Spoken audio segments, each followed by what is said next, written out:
maanafay qormooyinkii hore waxaan la soconnay axmed jaamac oo maanafay ku arkay gurigayna eedadii sahre yuusuf waa kii in badan sahra ku celceliyey in ay u fududayso barashada maanafay toddobaadkii dhoweyd waa tii dood dheeri dhex martay axmed iyo sahra dood ka tarjumaysa is-eedaynta iyo kala cabashada joogtada ah ee ragga iyo dumarka kadib dood dhinacyo badan sawiraysay waa tii sheekadu noo joogtay axmed oo sahra ku qanciyey inay maanafay rasmi ahaan isu barto yididiiladaas ayuu axmed kala hoyday guriga sahra ee ku yaal xaafadda xamar jajab wuxuu luku tegey ceelgahab wuxuu isdhex taagay barxadda weyn ee ay ka kala gooshaan gaadiidka magaaladu khalqi ilaahay baa tuban ummad fara badan iyo gawaari kala jaadjaad ah ayaa isdhex wiriiryaamaya bas iyo tagsi marba wixii bannaanaada ayaa loogu yaacayaa sidii dad waashay dhowr jeer markuu xishooday ayuu ugu dambayntii la tartamay dad badan oo tagsi kala boobaya tagsigii oo 4 axmed ku jira xambaarsan ayaa jidka hodan aada afka saaray rakaabka kale rag iyo dumar waxay ahaayeen axmed uma fiirsan isagaa isku maqan meel la soo maray iyo meel la joogo isagoon dareensanayn ayuu ku war helay tagsigii oo taagan iyo gabar isaga iyo nin kale u dhaxaysay oo ku leh walaal ma i bannaan karaysaa si aan u dego haa ii raalli ahaw ayuu la soo hambabaray isagoo sii degaya markuu dhulka tegey ayuu hareerihiisa eegay mase meeshuu ku degi lahaaba waa la soo yaro dhaafay tagsigii kuma laabane jeebkuu gacan u diray wixii uga soo baxay buu wadihii gacanta soo taagayey sacabka ugu shubay baaqina kama sugine wuxuu dib ugu dhaqaaqay waddada hodan intii uu jidka ku soo jiray oo dhan axmed wuxuu iska ahaa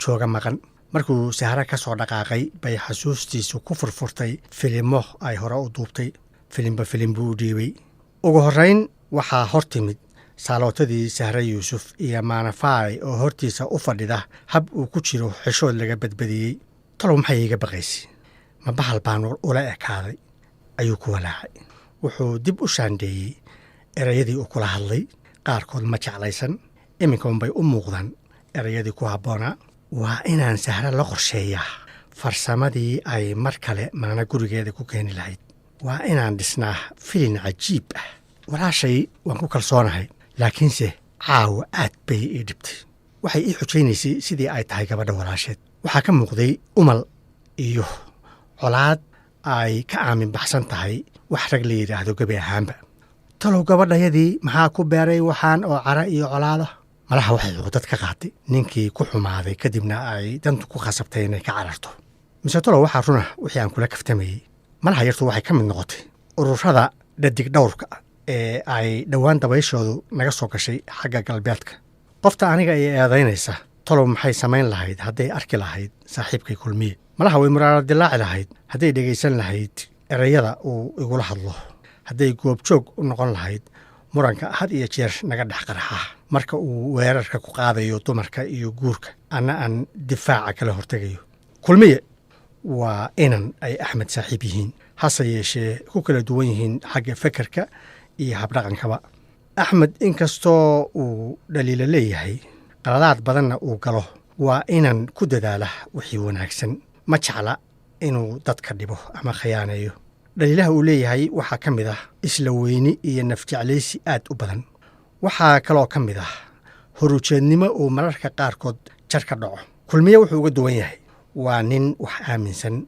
oo jecel inuu yeesho mabda' wanaagsan waxaa ku jira dareen wadaninimo xagga bulshaynta axmed waa jecel yahay dumarka iyo labaashaalkooda laakiinse ma aha dadka ka daba orda tumashada iyo balwadda sida saaxiibkii kulmiye wuxuu ku soo dhex koray qoys sabool ama sabool xigeen ah oo carruur badan leh abihii jaamac dhegey inkastoo uu hadda ka mid yahay madaxda sare ee hodanka ah carruurta wuxuu ku soo koriyey saboolnimo iyo dhibaato markii axmed waxbarashada dibadda ugu baxayey odaygu wuxuu ahaa shaqaale caadi ah oo mushaar aan badnayn qaata kulmiye dhinacyo badan ayuu uga gedisan yahay saaxiibkii axmed jaamac dhanka habdhaqanka waa calooshile cayaar aan aaminsanayn wax mabda ah waa ismalure tumasho jecel shabeel naagood ah wakhtigiisa oo dhan ku lumiya balwad iyo ugaarsiga dumar uu marba mid been ku indhasarcaadiyo. dhanka qoyskii uu ku soo dhex barbaaray wuxuu ahaa wiilka keliya ee ay koolkooliyaan qoys aad u ladan. isaga iyo axmed isku dugsi ayay ahaan jireen, hase yeeshee kulmiye uma dadaali jirin, umana fahmo badnayn sida axmed. markay dugsiga sare dhiganayeen wuxuu ku mashquuli jiray faanfaan iyo istustuska gabdhaha. marka la gaaro ama uu soo dhowaado imtixaankuna axmed ayuu ka codsan jiray inuu kaalmeeyo. asna wuxuu axmed ka yara caawin jiray xagga dhaqaalaha. sidaasay ku saaxiibeen.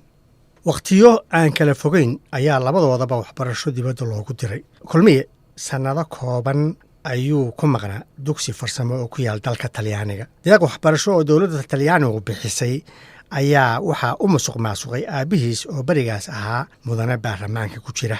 wuxuu ka soo noqday isagoo ku doodaya inuu ka soo qalin jabiyey farsamada baabuurta. hase yeeshee uma eka nin ka soo faa'iidaysay waxbarasho dhab ah.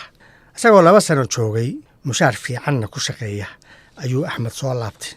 kulmiye wuxuu ku jiray saaxiibbadii axmed soo dhoweeyey maalintii uu dalka ku soo noqday. maalintaas kulmiye ayaa ku adkaystay inuu axmed marti qaado, sheerkana ka codsaday inay u fasaxaan. qadada ayay ku dul sheekaysanayaan. markii iswaraysigii guud u dhammaaday ayuu kulmiye saaxiibkii wuxuu ku yidhi, axmed, ilaa caawa aniga ayaad ii xasuumanta. hadda markaan qadada ka kacno waynu fadhiisanaynaa. axmed ma fahmin waxa kulmiye ula jeedo fadhiga. wuxuu ku celiyey su'aal aan toos ahayn. xagee baynu fadhiisanaynaa? waxaa la inoo goglayaa guryaha aan ku qayilo kan ugu heerka sarreeya. hablo yaryar oo dhaylo ahna waa la inoo diyaarinaya. adigoo caawa waad iga nasiib wanaagsan tahay, waayo gabdhaha xamar waxay kuu yeelan doonaan dhadhan xiisa leh maadaama aad muddo ka maqnayd. eesh calaa hawagadis. axmed markaas unbuu fahmay saaxiibkii fadhiga inuu ula jeedo qayilaad rag iyo dumara. weligii fadhi qaad kama qayb gelin. dhegtiisa uu ka maqli jiray geerash iyo waxyaalaha caynkaas. intuu yara aamusay sidii nin aan u riyaaqin casumaadda noocaas ah ayuu haddana yidhi, mahadsani saaxiib, laakiinse aniga iskuma fiicnin qaad iyo fadhiyada caynkaas. marba haddaad muqdisho timi waad ku khasban tahay inaad samayso waxa ay sameeyaan dhallinta facaaga ah. waa moodada maanta socota, kamana hari karti saaxiib. laakiinse kulmiye qof kastaa dooq buu leeyahay. dooquna khasab maaha. lama baahnaa inaad tidhaahdo dad baa waxaa sameeyey aadna samee. waa runtaa, laakiinse tani waa wax fiican oo nafta loogu raaxeeyo inaad la geerashayso dhaylo yaryar oo si cajiib ah ku marqaamsa. wallaahi niyahow waa yaab waxa aad sheegaysaa, ayuu yidhi axmed oo ka shakisan in ay dhab tahay iyo in kale inuu waddankii sidaa isu beddelay muddadii uu ka maqnaa. waxaan ku weydiiyey saaxiib, hablaha soo koraya haddaynu dhaylada ku burbursanno xaggee baynu hadhow ka heli doonnaa xaasas dhowrsoon oo aynu guursanno oo noo dhalaa carruur nadiif ah? kulmiye intuu qosol iyo sid u yara eg qoslay ayuu axmed ugu jawaabay, bal eeg waxa aad ku hadlayso. xaasxaas iyo carruur iyo baddaasba maxaa ku gelinaya? maxaad boqool isu gelinaysaa adigoo ku noolaan kara nolol xor ah, adigoo heli kara inaad habeen kasta la waqti qaadato cadrad cusub? maxaad isugu xanibaysaa ee lagugu yuusaya xaggee ku maqnayd iyo masruuf keen iyo canug baa jiran iyo adeerkaybaa miyi ka yimid lacag soo sii iyo badahaasba maxaa ku gelinaya? oo adiga ma waxaa kula toosan in guurka la iska daayo oo sida xoolaha la isu dhex yaaco ee xariggaa furan loo qooqo? in yar buu aamusay axmed isagoo kulmiye wejigiisa ka eegaya raadka su-aashaasi ku reebtay. markuu arkay inaannu kala jeclayn jawaabna u soo wadin ayuu sii watay hadalkiisii ee yidhi, saaxiib, noloshu waa saxan macaan oo loogu talagalay inay 2 qof wada ciyaaraan, ama waa doonni ku dhex socota badweyn kacsan. doonnida keligaa wad haddii aad istidhaahdana baddu way ku liqaysaa. hadeertaasi waa falsafaddii ay noo sheegi jireen boogaagta iyo filimadu. kulmiyaa ku gacan sayray. adiga waxaa kaa maqan waayo aragnimo badan. xaqiiqda jirta annaga naga warayso inta aad ka fahmayso waxa dalka ka jira. haddaad maanta istidhaahdo xamar ka raadi xaas daacad ah oo kuu dhasha ubad nadiif ah, adigaa gidaarka madaxa ku dhufan doona. iska ilow baan ku leeyahay wax guur la yidhaahdo. kulmiye, dumarka waxaad ka haysataa fikrad xun. oo qalada guurku hadduu xun yahay amase laga maarmo maxay tahay sababta la isu guursanaya ilaa iyo wakhtiga ifka loomay sabab kale maahee guurku waa sida gabowga iyo geerida si kasta oo aad uga carartid waa kii marba debankiisa kugu rida dadka badankooduna waxaabay u guursadaan dameeridhaan raacday waa la guursadaayo guurso injineer axmed jaamac halkaas ayay uga kala go'day xasuustii uu xasuusanayay doodii sannad ka hor dhex martay asaga iyo kulmiye waxaa ka kala gooyey dareen cusub oo ku soo dhacay wuxuu garwaaqsaday sida ay wax badan isaga beddeleen fikradihii uu qabay maalintaas sida ay u shuuqday xamaasaddii badnayd iyo wadaniyaddii romantika ahayd ee uu dalka la soo galay wakhtigan ka hor axmed wuxuu ahaa arday da'yar oo aan weli dhexgelin mujtamac ballaaran wax badanna aan ka fahamsanayn nolol hoosaadda bulshada muddadii uu ku jiray waxbarashada dibadda hamigiisu wuxuu ahaa maalinta uu qalinjabiyo ee dalkiisii ku laabto inuu qaado 2 tallaabo oo waaweyn kow inuu dalkiisa wax u qabto oo uga faa'iideeyo tacliintii uu soo bartay 2 inuu guursado gabar wanaagsan labadaa himilo midna ma jiraan wax uga hirgalay ilaa iyo maanta xagga shaqada waxaa ka niyad jabiyey madaxdiisa sare fikraddii uu keenaba way ku gacan sayraan weliba ku canaantaan dadaalkiisa dheeraadka ah waa lagu qoslaa halkii uu ka filayey in lagu bogaadin doono waxaa loo bixiyey naanayso ay ka mid yihiin xiin finiin iyo kii guuxiisa ka dheeraynayey xagga guurka iyadana waxaa ka niyad jabiyey dhallinyaro uu la sheekaysto gabdho been kula dhaqmay iyo dumar ay wada galeen falfal xumo uu qayb ahaan isaga qudhiisu ka mas-uul ahaa maalintii uu dalka ku soo laabtay maanafay hadduu arki lahaa wuxuu hore ka go'aansan lahaa inuu guursado sannadkii uu dalka joogay